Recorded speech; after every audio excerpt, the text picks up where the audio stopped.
Let me see. Oh, okay, now it's recording. That's weird. Okay. Well, I don't think we'll have another dialogue to do, but if we do, I know how to record now. Yeah, true. So, what program are you in?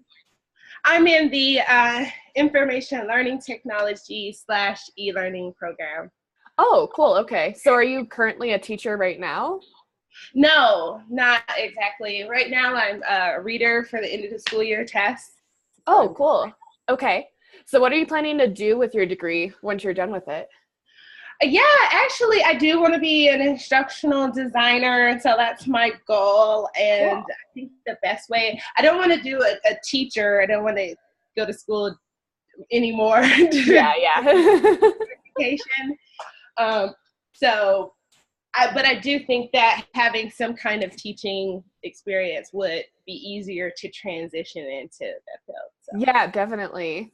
yeah. I'm like finishing up my student teaching right now. So I'm Nice, getting my master's in education and human development, and then also it comes with the teaching license. nice. So yeah, so last semester I student taught at Aurora Central High School and did 11th grade English. And this semester I'm with seventh graders. So Oh, there's wow. like a big transition with age there. Right. And I'm probably the one reading their paper, the seventh grade paper. Maybe. Yeah. Is there a school that you work with? No. They hire a company, so it's called Measurement Oh. Inc.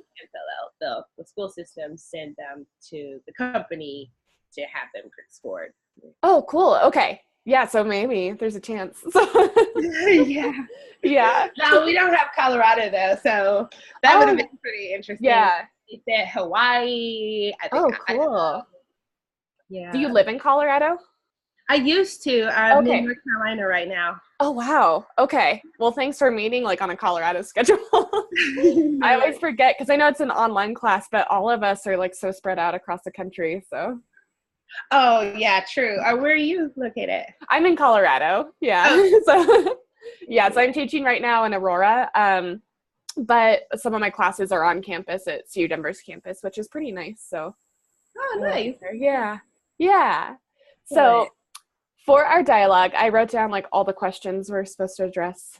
Um, so we're supposed to talk about like what we liked and disliked about the topic, how it might be used to shape or inform our own teaching and learning, and what our biggest takeaway was. Mhm. So I know that we had to do like those quizzes for narcissism, and it was all related to social media. I thought Yeah, those were really fun. yeah. Interesting. Yeah, I did both of them. And I thought that the first one, the like what was it, like psychometric or something, I thought that was a little more professional than the second one. Oh, okay. I didn't do the second one. Oh, okay. The second one was like, it wasn't BuzzFeed, but it felt more like a BuzzFeed quiz to me, where it was like situational descriptions and like, what would you do? All right. So the Right. first one seemed more legit to me, but I was surprised because I got a 16 out of 40 on the Wow. first one. I remember reading your post and you were like, I bet I'm more like narcissistic than other people. And I was like, I got a higher score than you. Yeah. Everybody's like one I A, know. and I'm like, I I guess. know. Yeah. And so I was looking into it and you know how it gives you that graph of like Right. all your scores and stuff. And so actually, I should pull that up. My two categories that were the highest were authority and superiority. Oh yeah, right. Like they said with you. It's like Right. And I feel like I'm wondering if, because this isn't saying that you have narcissism, like that personality disorder, I wonder if there's like any aspects of confidence right. that kind of bleed over and make it seem like we're narcissistic or we're Right. narcissists. Because I Narcissistic definitely, tendencies. yeah, and I think it's okay. I think it's healthy. I've always considered myself a leader, which is where I think that authority part comes in. And then the Nice. superiority, I've always been pretty confident in like my skill set and my ability to like do work. Right. Yeah. I don't think it's necessarily a bad thing, but I was surprised when I Yeah. saw like some people had a score of a 1 or a 2, and I'm like, okay, well, I don't know. I guess Is I that believe in healthy for myself. them and not healthy for I me? don't know. Right. I kind of agree with you too. It's like you got to have some sense of, self and awareness and pride in a way, Yeah. so you can function in this world. Like it's almost a skill set in itself. And in ways, that's all they teach you in school, Right. like put your name on this piece of paper and who did this and Right. and get up and talk about your project. Right. Take ownership of yourself and your work. Yeah, really. That's like really what they teach you. Right. Right. And I too, like, I guess like with that connection with teaching, I think the confidence is important for kids to have so that they're like fully aware of themselves as learners and what they're capable of. And I think that's a good way to like help kids set their own goals so that they can achieve more. I know that like in my classes, we do a lot of writing and I always have them self-assess. So like they use the rubric so they know exactly where they're at and then they set goals from there so that they can like do their revisions and they know exactly what they want to work on. And I feel like that's kind of what this test also was assessing was, what was the category? It was self-sufficiency. Like how much do you believe in yourself to be able to like do things well?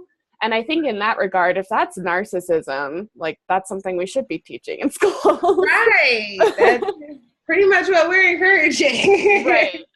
But yeah, exactly. I agree. So the topic of narcissism and social media, I thought was like pretty interesting in itself because, I mean, if you compare any age, time period, this probably would be considered the most narcissistic time period. Like, Yeah. people, and I even tried to do like a little like revision or review of the history of selfie. Oh, cool. That meant. I thought that was like interesting how this word just kind of like came out of nowhere. Right. So where the history, are you like, did it talk about like self-portraits or anything like that? Yeah, it talked about self-portraits and how it encourages, quote unquote, encourages narcissism. Their take was that it's just art, it's just a self-portrait, it's just a different type of self-portrait, and it's no different than anything else than Van Gogh. Right. Drew a picture of himself. I always think of Frida Kahlo because Frida Kahlo was an artist who like it was pretty much all self-portraits. Oh, no way. Would she have been considered a narcissist? Or if we consider like today's Snapchat and Instagram standard where everyone's taking selfies, like I wonder what people's perspective of her was at the time. I know people thought she was like eccentric, but I wonder if they thought she was self-centered because of it. I don't know. But maybe that's what was her rise to fame because, it's like we said, we're kind of teaching it in school, but in a subtle way. Mm-hmm. And then society's always saying, don't be proud of yourself. Don't, acknowledge your strengths. Don't acknowledge your looks or anything like that because that's bad.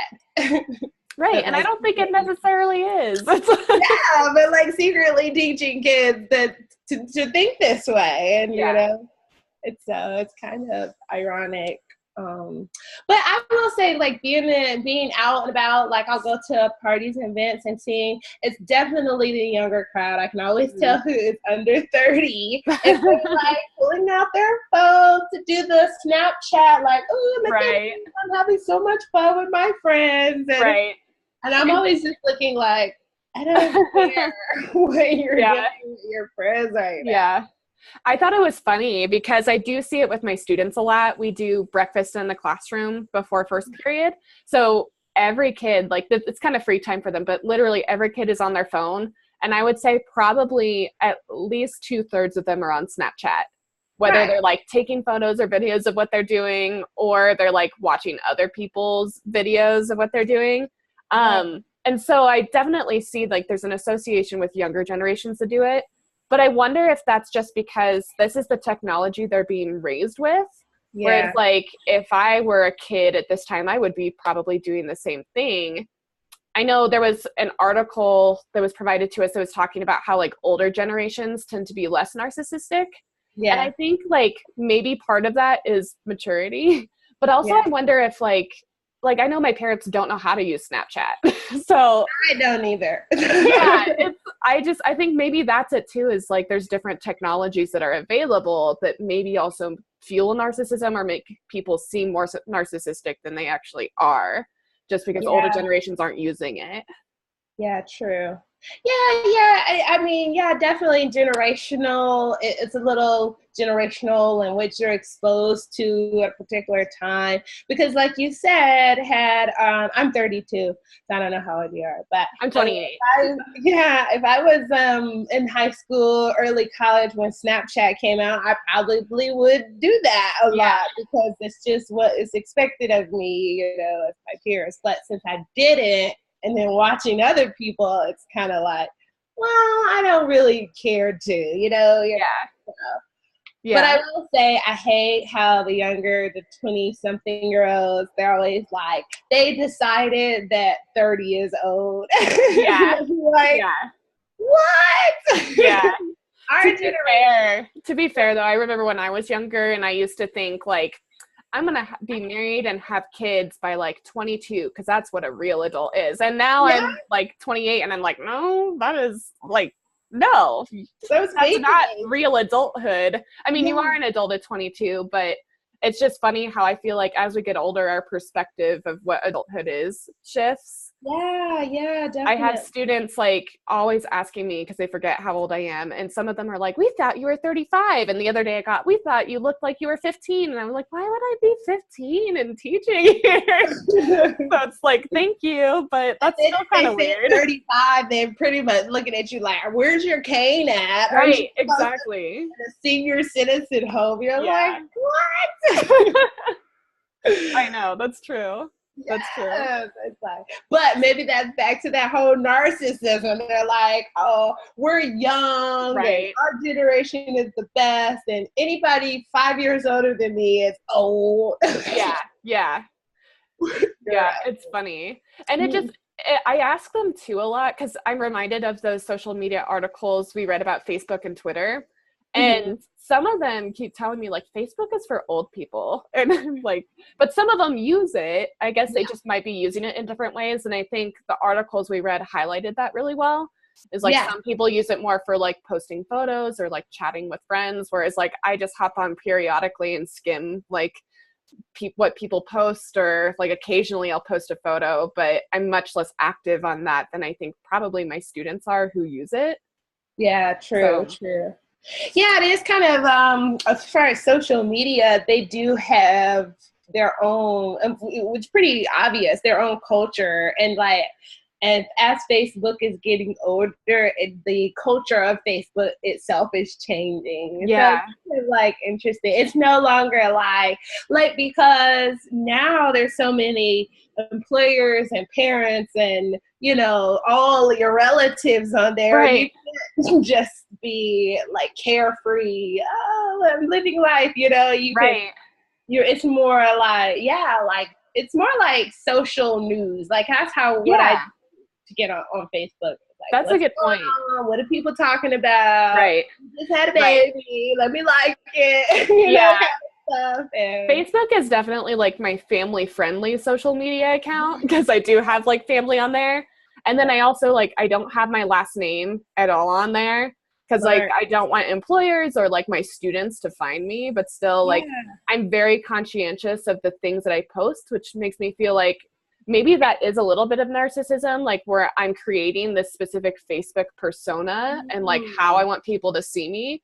But I'm also very active on Twitter, and Twitter is the place where I will post more things that I won't post on Facebook because there are different types of communities who are like more open to talking about stuff like that versus I know like I might upset family members with like political views or like it's just a mess. So I think it's interesting how like maybe narcissism controls the way that we like want ourselves to be viewed, and therefore we like change the way like people might perceive us on social media because of that. Right. I mean, that's true. And that reminds me another point. Even in the articles kind of bringing up like how certain platforms, social medias encourage kind of different behavior. Because now I use Instagram more to be more vain. Like when I want to like oh, I'm really cute. Let me put this picture on Instagram versus like Facebook. I'll be more like modest or, you know, Yeah. other people maybe in the picture. Like, instead Right. of just myself. That's true. Yeah, I don't really do a lot of selfies. But I think the reason for that is because I'm worried about the stigma and like what other people will think and be like, oh, she's so vain or blah, blah, blah. But if I do one, it's always on Instagram. Like I'm never going to post a selfie on Facebook.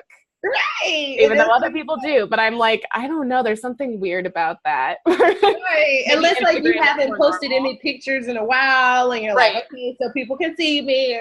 Yeah. Yeah, exactly. Yeah, it's funny. And so it makes me like, I'm thinking more about implications for like instructional design or lessons or the way that students interact with this stuff. And it's interesting because I wonder if like, especially I'm an English teacher, I wonder if like I should spend more time talking with kids about like their social media usage and like these persona that they craft and like how to responsibly engage with other people online. Or I don't know. I don't know if that's necessarily my job but maybe that's part of like communication, which is English. So oh, random topic too. Yeah. So I was doing scoring for, I think they were fourth grade. So they weren't that young.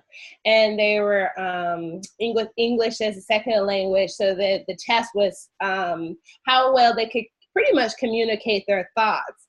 And I thought, wow, like, why don't we teach this in school to every student? You know, we always expect them to communicate their thoughts in writing. And then we make them stand in front of a class and give a presentation. But that's not really learning to like communicate your thoughts and be understood by another person. And so I was just always going to say, like, if I talk to a teacher, like, hopefully you could get them to practice that in the classroom, is like having real conversations with one another. Yeah. They definitely do that like a lot in the 7th grade classroom. They have like a lot of opportunities to talk to each other. And we always, before any time they talk, we go over norms and we talk about like, well, what is this actually supposed to look like? And what is it supposed to sound like when you communicate with other people? Right. And maybe there's something to that where we come up with norms for social media. And maybe they do a project where they like publish on social media, and that way they get to practice like, well, what is it supposed to look like and sound like? Right. With others online, and given like different social media platforms, what is that supposed to look like? Right.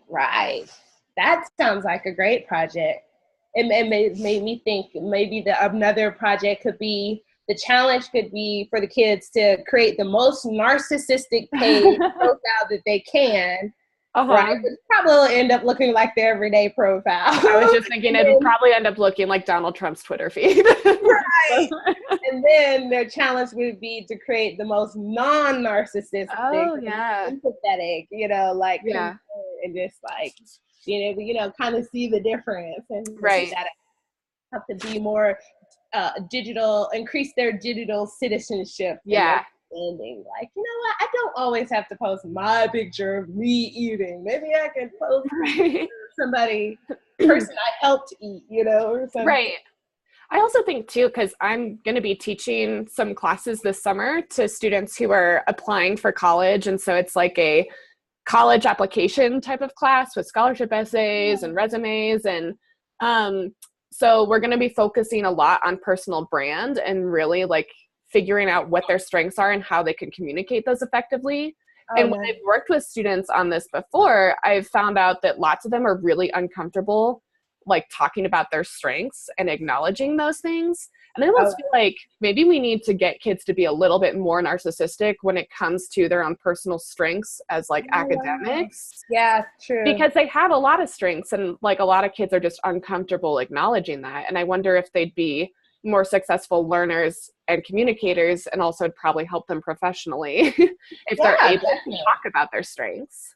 Yeah, definitely. I like that too. That makes sense, because I mean, that's really what like a resume is all about. And that's how I felt that one day, like completely uncomfortable with it, completely comfortable with it. And then like I just did it recently, and I'm all like, and I did this, and I was wonderful at that, and Right. I had no qualms talking about like, you know, like I was great, you know. And I thought like, oh, that's so different, because before I would, you know, kind of skirt around it. I was there. Because we're taught that it's not okay to be like so high on yourself, but I think there's something to be said for like having confidence and positive self-esteem versus being excessively self-absorbed. Which I feel like it's probably what narcissism actually is that excessiveness, but a lot of students just really need like more confidence. And a little more boost. Yeah. I don't know. Should it be more like awards or just more student teacher praise? I don't know. That probably would have made a difference to me a little bit if a teacher was like, "You're really good at this," you know. Yeah. Like, oh, I'm really good at that. Okay. Yeah.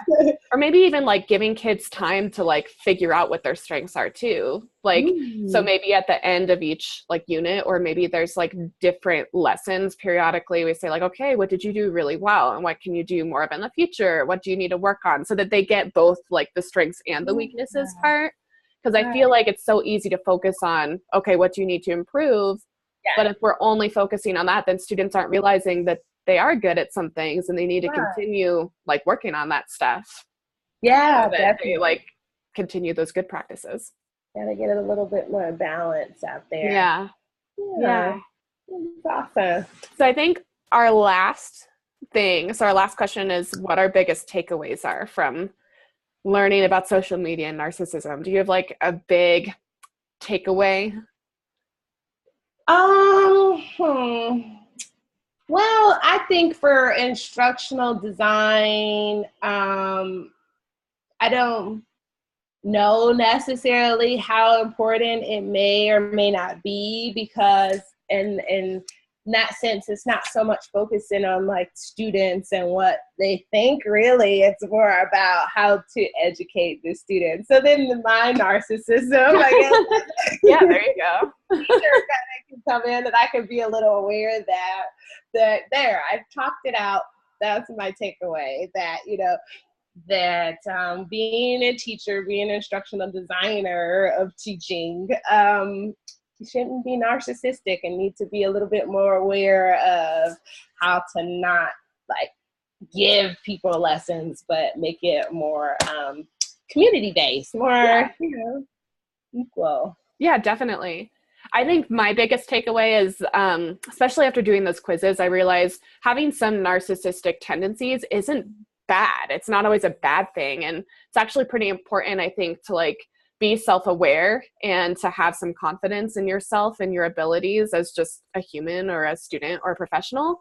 And so I think I'm going to actively in my teaching work on different ways to like have my students realize their strengths so they can empower themselves as learners and then later on as professionals in the world. Oh yeah, I like that. Empowering students, you know, not like like you said, narcissism doesn't have to be bad. Like love yourself. Awesome, celebrate it. Yeah. All right. Well, thank you for having this dialogue with me. Great. Yes. Thank you for hosting. I really appreciate it. This was a fun chat as always. Yeah. Well, I'll make sure that I get this posted online, and I think we're good. So it was nice to meet you officially. Have a good one. See you later. Bye. See you later. Bye.